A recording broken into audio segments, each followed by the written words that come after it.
que je vais montrer, ça va être plus la partie reportage que la partie commerciale. Oui, de toute façon, c'est aussi pour ça qu'on t'a invité, c'est pour ce regard plus d'auteur aujourd'hui. Et notamment ce très beau bouquin là, que je vois là, sur le foot, alors qu'en plus, à titre perso, n'étant pas très fan de foot, c'est toujours intéressant d'avoir un regard comme ça qui est en fait très différent de ce qu'on peut s'imaginer au quotidien. Un petit pas de côté par rapport au foot professionnel.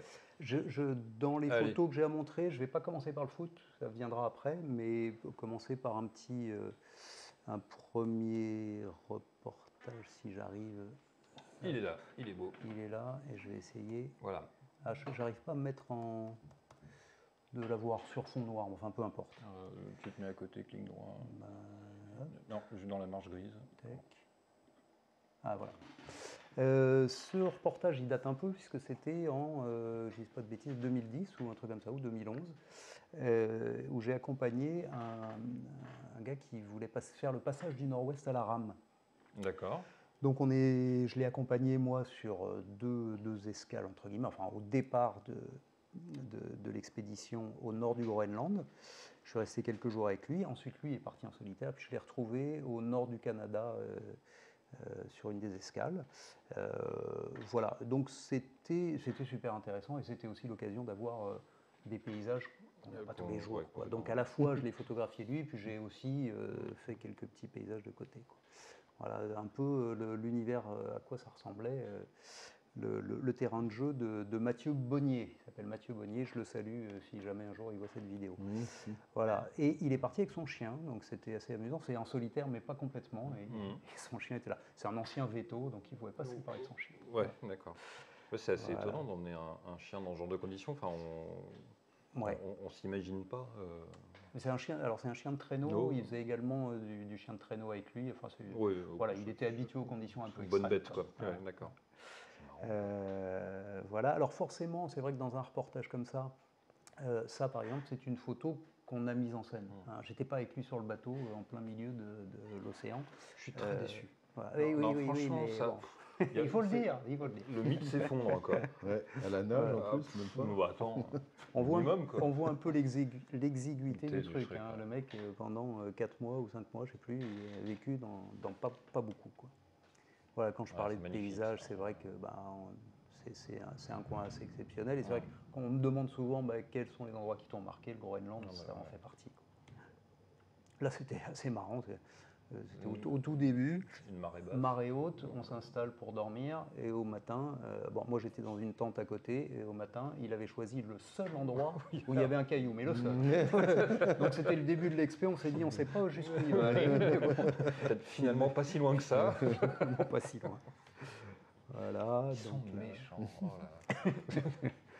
Voilà, les photographes ont tous du mauvais esprit. En fait, on est des gros rageux par rapport à... On était jaloux de ne pas partir à la rame avec lui. Ouais. Non, parce que toi, tu pars, tu fais tout le job, et c'est lui qui récolte les lauriers, finalement. Exactement. Si toi, tu n'y vas pas, lui, on ne sait pas qui y a été. C'est magnifique. Bon, voilà. Mais c'est un défi physique oui, c'était un truc incroyable. C'était un truc énorme. Alors, il devait le faire en 2 fois parce qu'on ne peut pas faire toute la traversée du passage du Nord-Ouest à cause des glaces qui se reforment en hiver. Donc il devait faire 5 mois, faire la pause et refaire la deuxième partie. Et en fait, la première partie était tellement difficile, et ça a déjà été un énorme exploit que malheureusement, il n'a pas fait la seconde partie. Donc il n'a pas eu ce record, cette première, parce que ça aurait été une première. Alors on a quand même fait un bouquin sur l'aventure. Mais c'est vrai qu'au niveau parution, on n'a rien eu parce que n'étant pas allé jusqu'au bout. Donc voilà le bouquin, je ne sais pas si on voit l'écran, hop. C'est comme ça. Voilà, parfait, c'est nickel.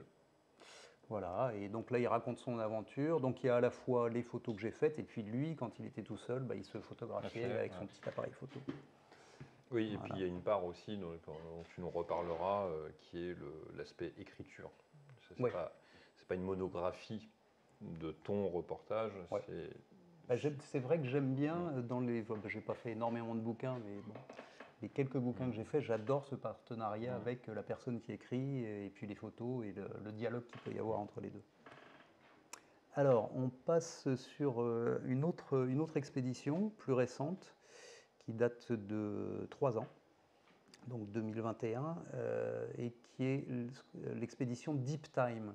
Donc Deep Time, c'est une expédition qui a été montée par Christian Clot, qui est explorateur, qui est le vice-président de la Société d'explorateurs français, et qui travaille depuis toujours sur l'adaptation de l'homme aux conditions extrêmes.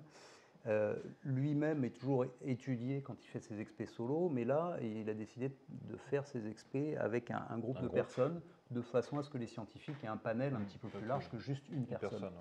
Donc il a réuni 7 hommes et 7 femmes, et ils sont allés s'enfermer pendant 40 jours dans une grotte. 40 jours, c'est pas mal. Vous avez Netflix? Comment? Vous avez Netflix? Oui. Non, alors 40 jours surtout sans la possibilité, voilà, sans la possibilité de mesurer le temps. Hein, c'est pour ça que l'expé s'appelait Deep Time. Ah ouais. Alors, il y avait déjà eu dans les années 60 l'expérience de Michel Siffre, oui, vous vous souvenez peut-être, qui lui était en solo. Et donc là, c'était aussi de voir comment ça se passait en groupe et les interactions. Voilà. On doit devenir fou, parce qu'en fait, quelque part, ils sont pas devenus fous.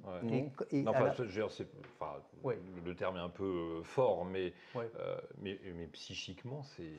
Alors c'est justement une partie de ce que voulaient mesurer les scientifiques. Donc ils avaient tout au long de l'expédition des interviews, des questionnaires à remplir. Donc il y avait une partie, je dirais, psychologique, et puis il y avait une partie aussi de mesure de leur perception du temps, et puis également de leurs conditions physiques.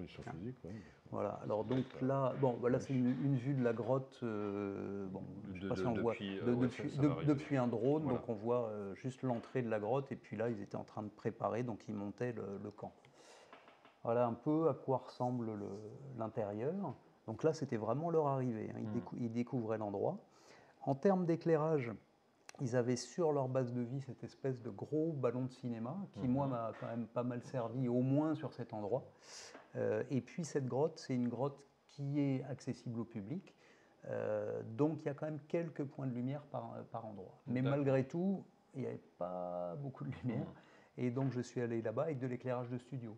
Donc on est parti avec des Profoto B1, j'avais 3 B1, les pieds. Et du coup, je suis parti avec mon assistant parce que trimballer tout ça et faire les photos, les installer. Donc, il a dû t'adorer. Il m'a adoré.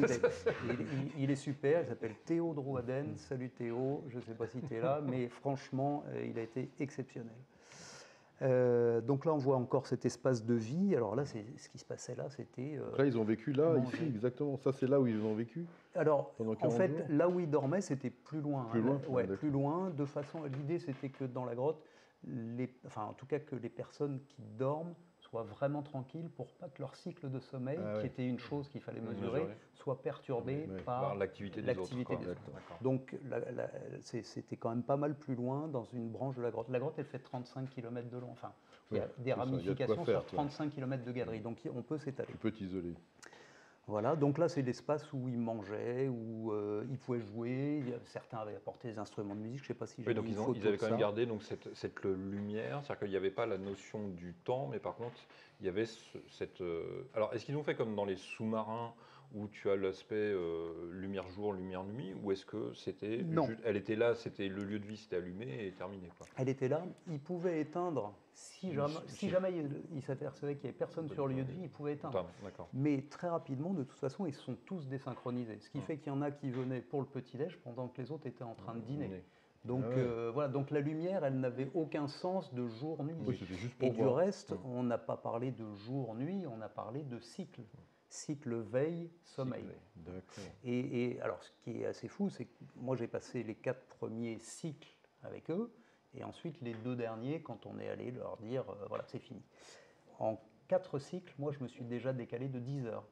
C'est-à-dire que quand je suis ressorti de la grotte, je pensais me retrouver en plein jour, et on était au milieu de la nuit. Voilà. Et eux, sur les 40 jours, en moyenne, ils ont fait 32 cycles. C'est la moyenne, hein, mais il y a une des jeunes filles qui a fait, je ne sais plus, encore moins, je ne sais plus, je vais peut-être dire une bêtise, mais 25 cycles. Donc il a fait soit des jours très longs, soit des nuits très longues, soit des périodes de sommeil très longues. Voilà.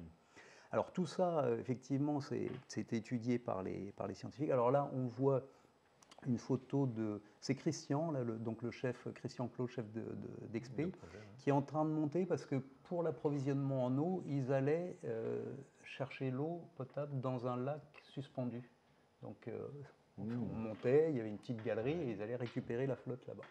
Donc tout le monde a été formé à la spéléo pour pouvoir grimper, etc.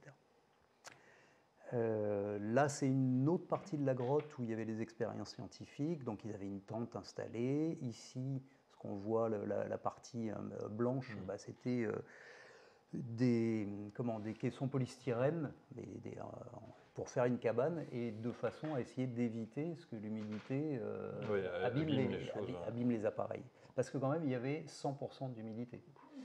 100% d'humidité, température, ça va être assez frais, 14 degrés, 13 ou 14 degrés. Constant. Constant.